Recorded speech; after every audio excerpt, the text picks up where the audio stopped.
Bismillah ar-Rahman ar-Rahim. Welcome to the session on discovering Islam. And today I'm going to talk about religious and worldly knowledge in the eyes of Islam.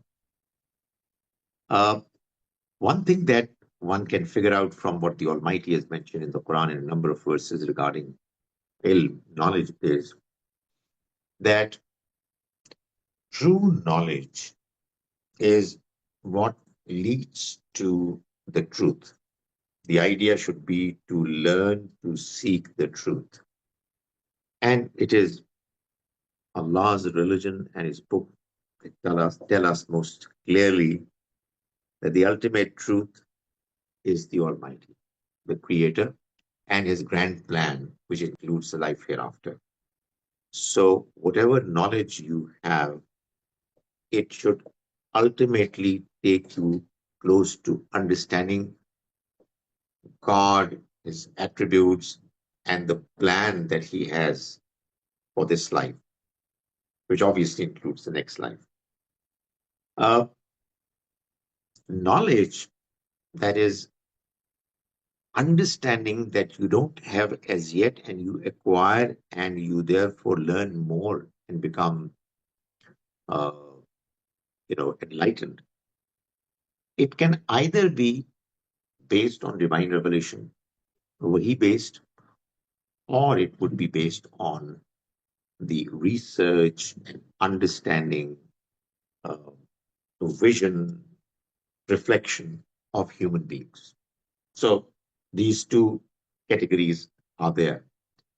In both cases, uh, whatever knowledge we are seeking, whether it's based on Wahi or it is based on uh, the worldly research, intellectual effort that you put in, both are going to be ultimately judged by the Almighty. So, while on the one hand we are responsible for the deeds that we perform, on the other hand, we are also responsible for the knowledge that we gain. In both cases, we are expected to be honest and upright in learning what we are understanding. And the idea is that we are expected to be intellectually honest. So, no matter what knowledge we are gaining, our intellect is engaged in understanding it, in getting deeper, broader, wider understanding of the learning area. And what the Almighty expects us to do is to have an open mind and honest mind, and to always be honest in whatever we are probing. The Quran clarifies one thing, which is a part of our faith, Iman, that whatever knowledge people gain, no matter of what subject, all subjects included, all knowledge comes from the Almighty. So, in the very famous verse, one part of that verse, Ayatul Kursi, is Vasya Kursiyu Samawati wal Ardh. His Kursi, his throne, it spreads across all over the existence. And he says, وَلَا يُحِيطُونَ بِشَيْءٍ مِّنْ عِلْمِهِ إِلَّا بِمَا شَاءَ. And they cannot get anything out of his knowledge except for what he allows, what he permits, he desires. So, in other words, uh, it is from his knowledge that he permits people to have, people can gain knowledge. You cannot have any understanding other than what Allah allows you to have. Now, that obviously for a believer is a very important point, understanding to always consider. What we are learning and gaining is based on what the Almighty is permitting us to learn. We cannot learn anything beyond His knowledge. You know, I quite often find that this point is important to be emphasized, and there are many people who are stuck. Uh, they think that they can learn everything.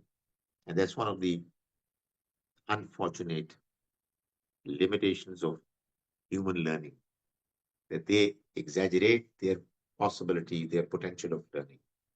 So once we know that it is only through God's permission and leave that we can learn things and not beyond that, we get clarity. And quite a few things that actually get settled, and we are able to learn in the right direction. You know, learning or gaining knowledge is not just gathering information. That's another problem which many people are confronted with. You can have a lot of information, but that information is not knowledge unless it's organized, unless it is for a purpose, unless it is leading you to the right direction. So uh, it's important that we should acknowledge that all knowledge that we are gaining is coming to us from our Creator. There's nothing that we can know and learn which is beyond the understanding of the Almighty. So He is the one who permits us, and all knowledge comes from Him. وَلَا يُحِيطُونَ بِشَيْءٍ مِّنْ عِلْمِهِ إِلَّا بِمَا شَاءَ. They cannot understand, learn from His knowledge except for what He permits. One verse in the Quran that is arguably the most significant in knowing about what exactly is the concept of ilm in the eyes of the Almighty. Uh, it's a verse which is in Surah Al-Fatir, Surah number 35. The verse number is 28. This verse is significant from another point of view. In my childhood days, when we were taught to read the Quran, it was mentioned that, if you don't read the Quran with the right Arab and harakat, you will actually make serious mistakes, sometimes which can be of very serious consequences. I don't believe in that strong warning, because obviously we learn and we make mistakes. But the example that would normally be given would be the example of this verse that I'm going to mention. It's verse 28 of Surah Al-Fatir. It says, Innama yakshallaha min ibadihi ulama.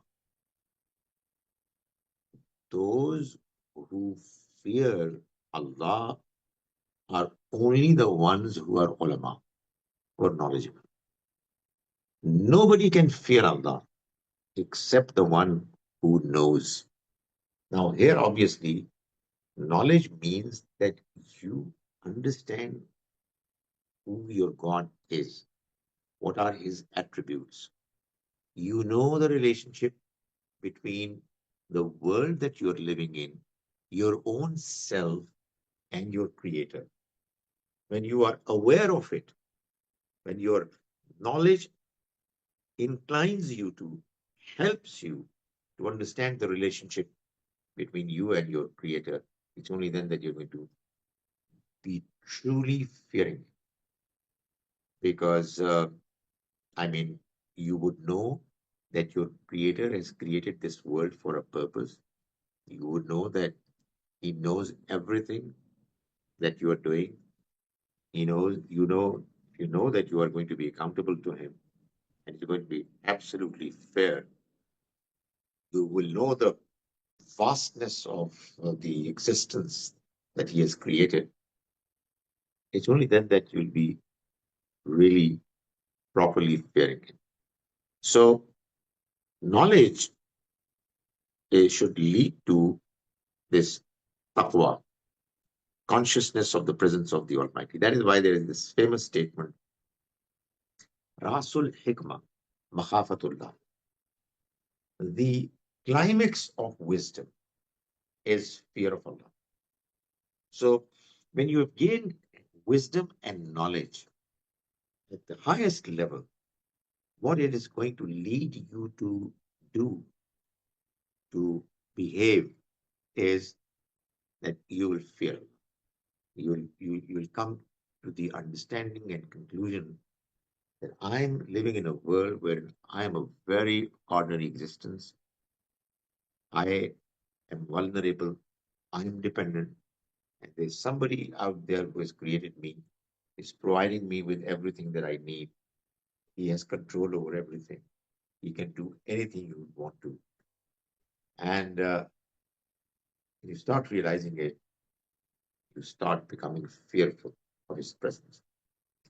Not in a negative way, but in a way that you really start respecting him and you have the kind of awe for him that would make you feel that, I need to do all that he expects from me and I should not go the wrong way. So that is true knowledge. Therefore, the Almighty says in the Quran, قُلْ هَلْ يَسْتَوِي الَّذِينَ يَعْلَمُونَ وَالَّذِينَ لَا يَعْلَمُونَ. Ask them, can those who have knowledge be the same equal to those who don't know, don't have knowledge? That is, the two cannot be the same. Allah has created this world. It has been created for a purpose. And if you know the truth, the plan of the Almighty for creating this world, you know about His presence, you know His attributes, uh, your behavior is going to be different.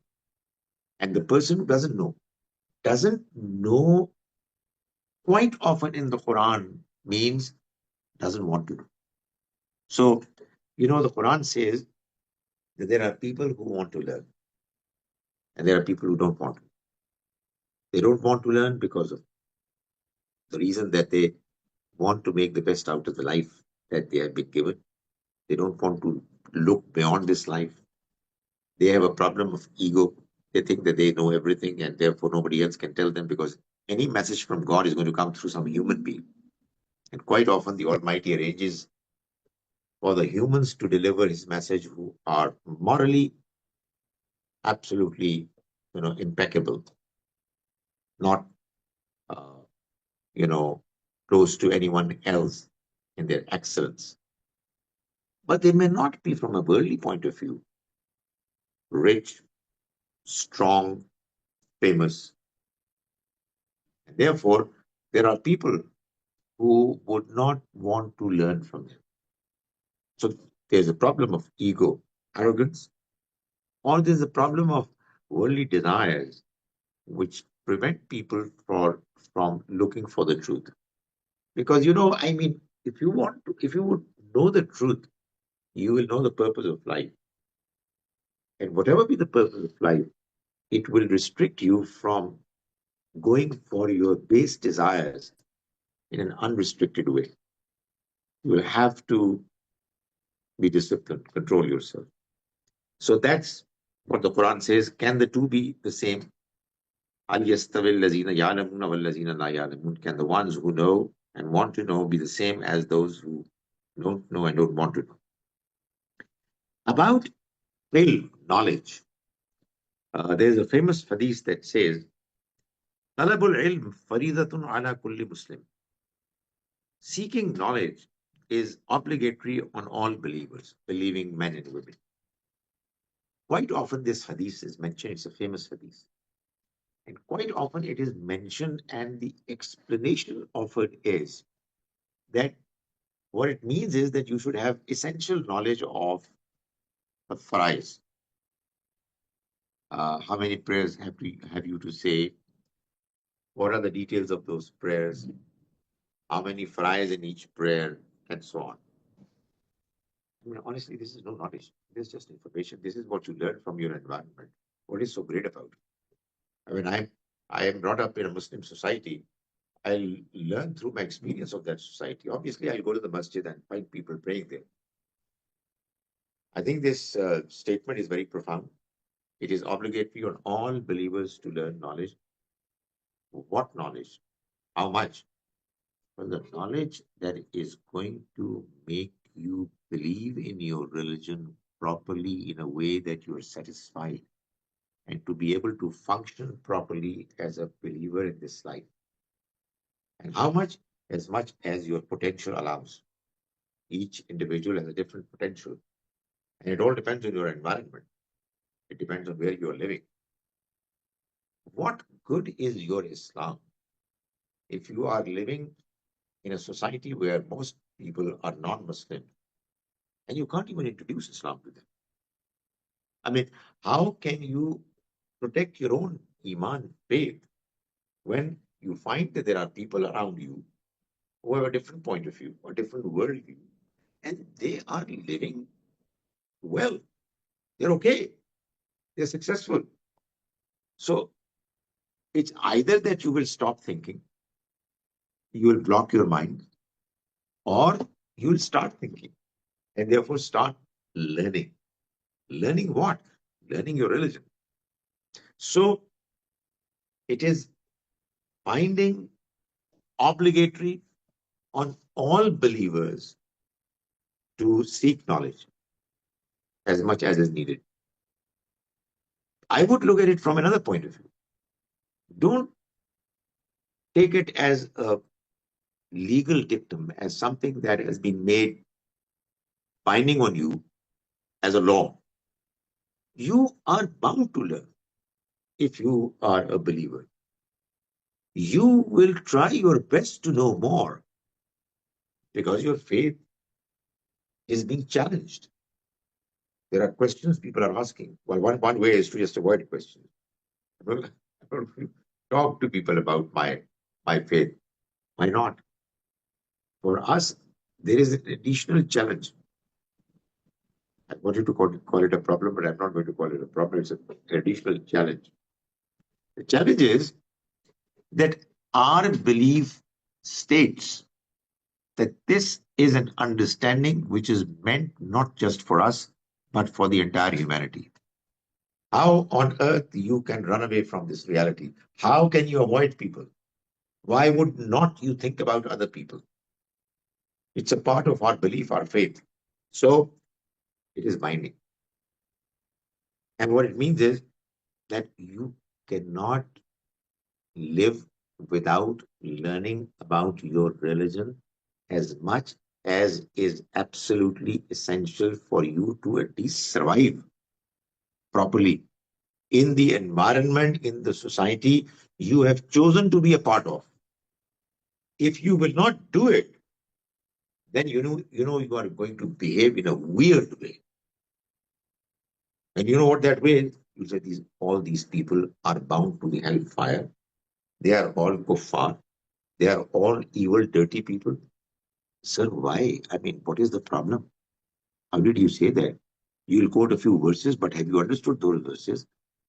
The Almighty says that He is kind, He is merciful, He is fair, He is wise, and you are coming up with an idea, an understanding notion that suggests that He Himself decided to create a large part of human population who, because of their birth, are evil and destined to the hell. What are you talking about?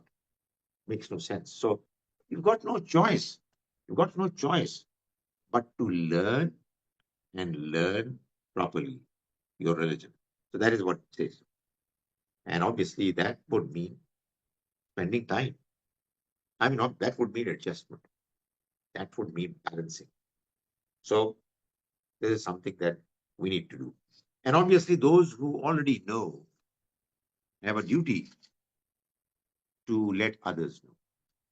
And there is this beautiful hadith which is always very motivating in Bukhari that says, خيركم من تعلم القرآن وعلمه. The best amongst you are those who learn the Quran and teach to others. So both parties have been given good news, those who are learning and those who are teaching. So it is a process that must continue. And learning means, again, it's so sad. People, people quote this hadith and they say that what it means is that the Maulvi Sahib who comes to teach your children, he's teaching them Quran and the kids are learning it. What do you mean? I mean, can this be an understanding? When I'm telling you, this is what people understand. And this is what, by the way, mothers are worried about. My child must read the Quran, Nazara, in Arabic from Al-Ham to An-Nas. Having then done that, I have discharged my obligation. What a what a shallow, what a superficial understanding, honestly. And you know what? The trouble is that you can't even talk about it. That happens when you do not have knowledge. You don't have true knowledge. Knowledge means understanding. Knowledge means that you are learning, you are questioning, you're trying to absorb things, internalize them. So that's what is mentioned in Hadith. And I think it's a great incentive for each one of us to start learning the Quran and teaching to others. That includes learning its language, Arabic language, which is just about the right time to advertise for the class that I'm starting from Tuesday. You know, every program has an advertisement. This is my advertisement. So from Tuesday, 9 p.m., a new, inshallah, Arabic class is beginning. Now, there is another hadith, online, yes, online, which says, and it's again a famous hadith, when a person dies, his deeds come to an end, except for three cases. Something that a person has done as sadqa jariyah, some project, orphanage, school, hospital, whatever, whose benefit continues to uh, help people after his death, even after his death. Uh, Noble, pious children whom he has trained and groomed, and they pray for him even after his death. And ilmun yunfa'u bihi. He leaves knowledge and it is benefited from. You know, that in itself is an asset for anyone who has knowledge and is imparting, disseminating to others. In the earlier days, it used to be students and books. Now you have several other possibilities, YouTube, videos, etc.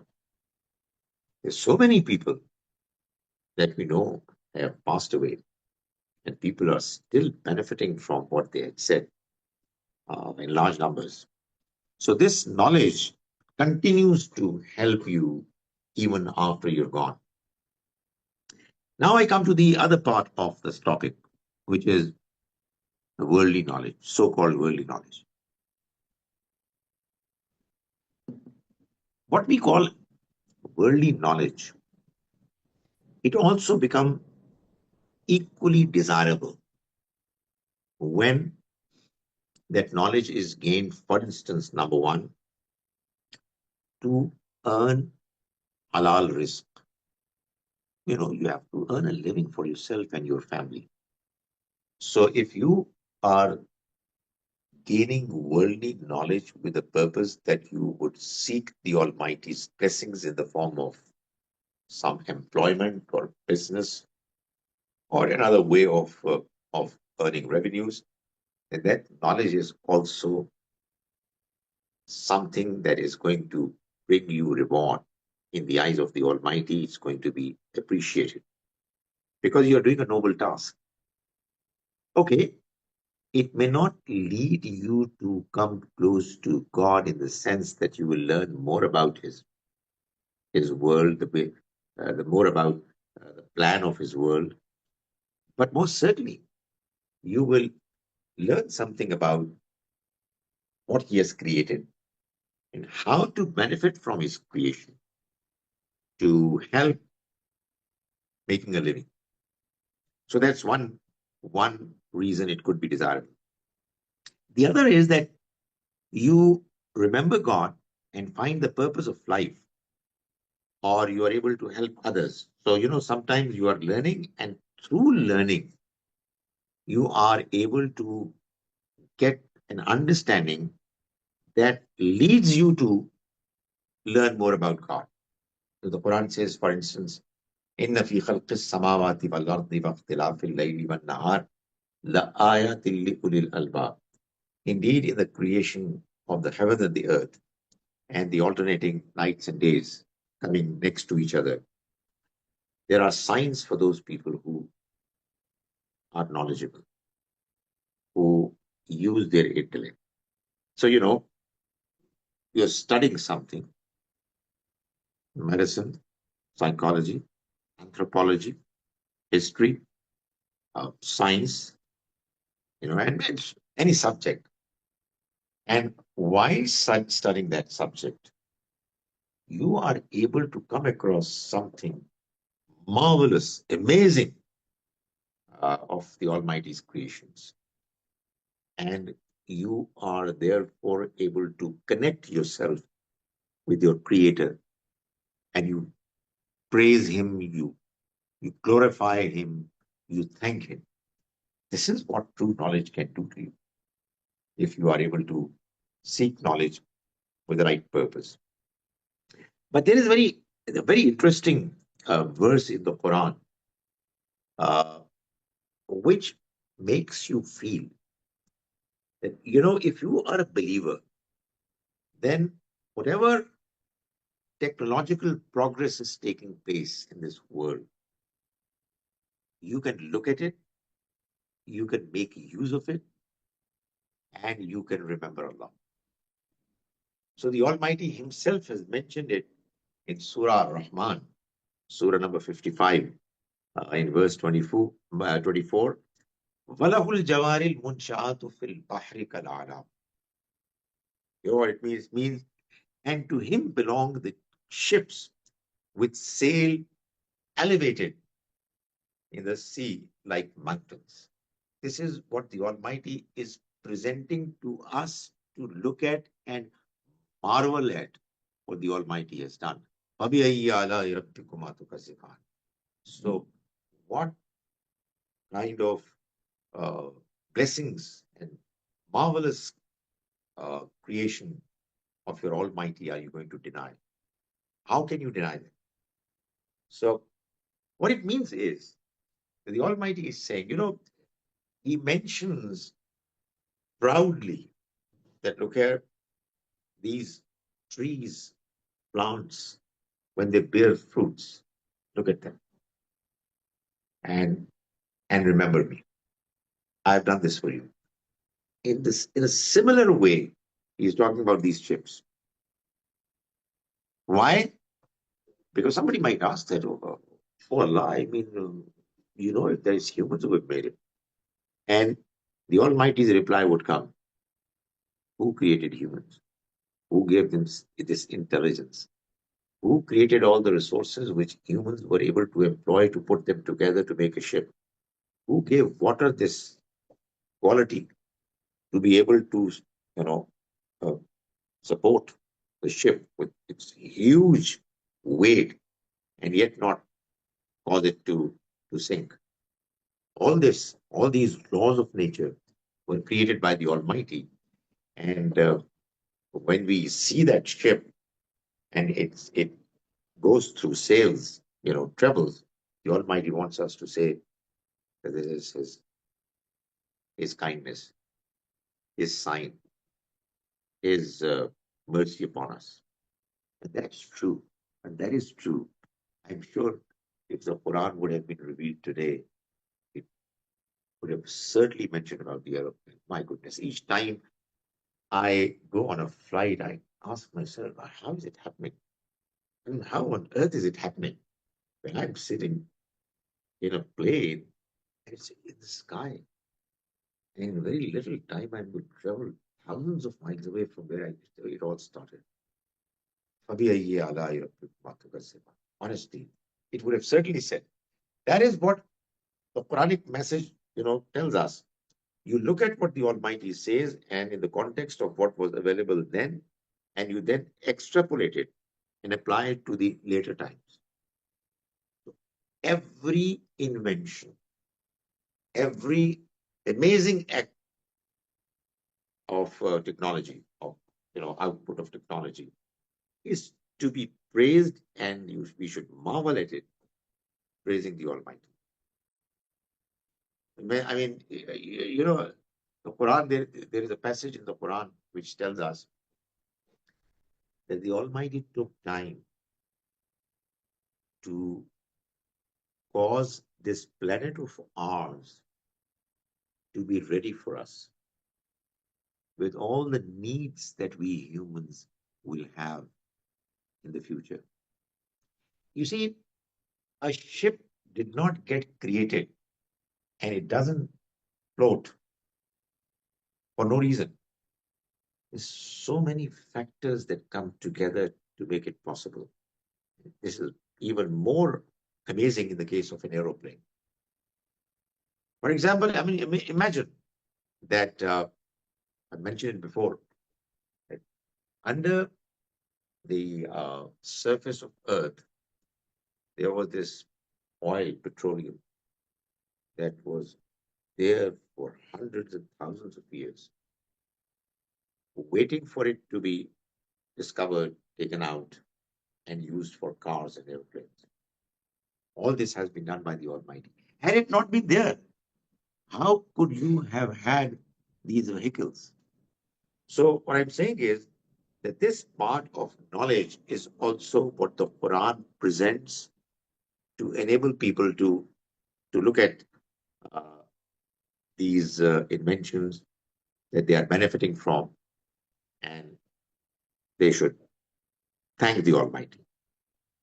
There is another verse, there are many verses, but I'm just going to mention another verse, which says uh, regarding Sulaiman alayhi salam, the technology that was there during his time is referred to, and the Almighty says that this too is something that you should look at and imagine that the Almighty helps.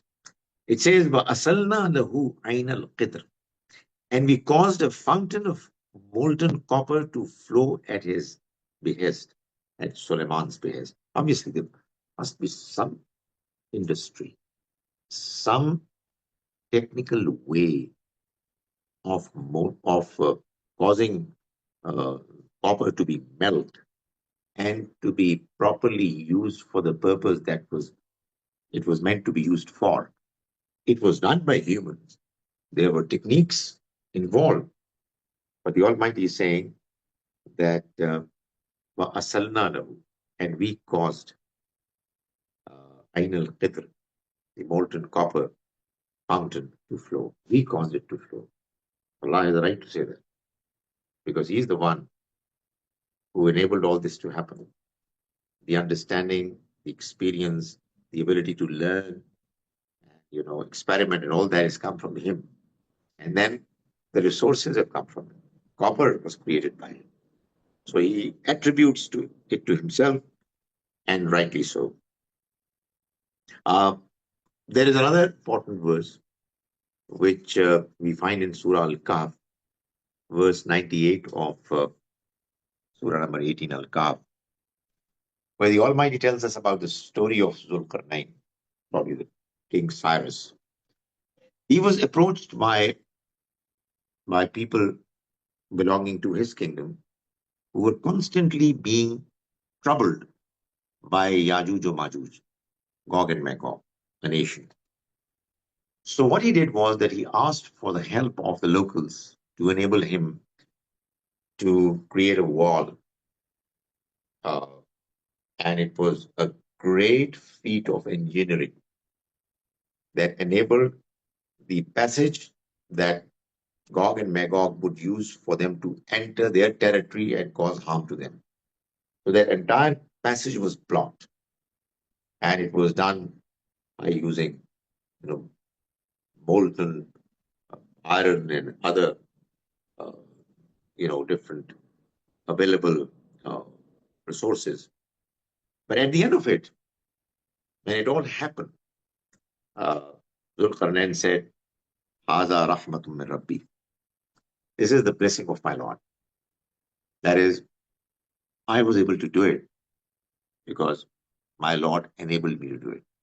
Obviously, what he did was based on a lot of understanding, knowledge, wisdom, and hard work of people.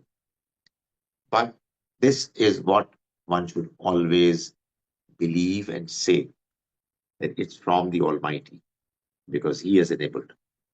Uh, On the contrary, those people do not acknowledge it. What they say is that this is because of my knowledge. So when Qarun was approached uh, by his people to share some part of his wealth with poor people, he said, "Well, this is because of my knowledge that I have been able to get so much of wealth. Why should I share it with others? Why did they not work enough themselves?" So, that is the difference in mentality. So, knowledge, if it is understood and acknowledged, all of it comes from God, our Creator. Then obviously there's going to be a very different way of looking at what we are doing in this world, and the manner, whatever we earn, whatever we achieve, how it is to be treated. The last thing that I would mention is that the Almighty mentions in the Quran, in Surah Al-Anfal, Surah number 80, verse 60. He says, وَعِدُّوا لَهُمْ مَسْتَطَعْتُمْ مِنْ قُوَّةٍ وَمِنْ رِبَاطِ الْخَيْلِ, and make ready against them whatever force war you are able to muster. That is, you must make sure that you are ready for battle, war with your enemies. They are going to attack you. If your defense is not good enough, then you'll not be able to face up with them. The Almighty has not promised. He has not promised that no matter what, He will help you. His help, the Quran mentions, will be based on how much power you will have with yourself. If it is going to be anything less than half the strength of your enemy, God will not help. He doesn't promise. That, you know what it means? It means that having worldly knowledge of technology is binding. It's not a matter of choice. It is absolutely essential. It is a Quranic requirement that we should always remain prepared militarily. How would you remain prepared militarily if you are not good at technology?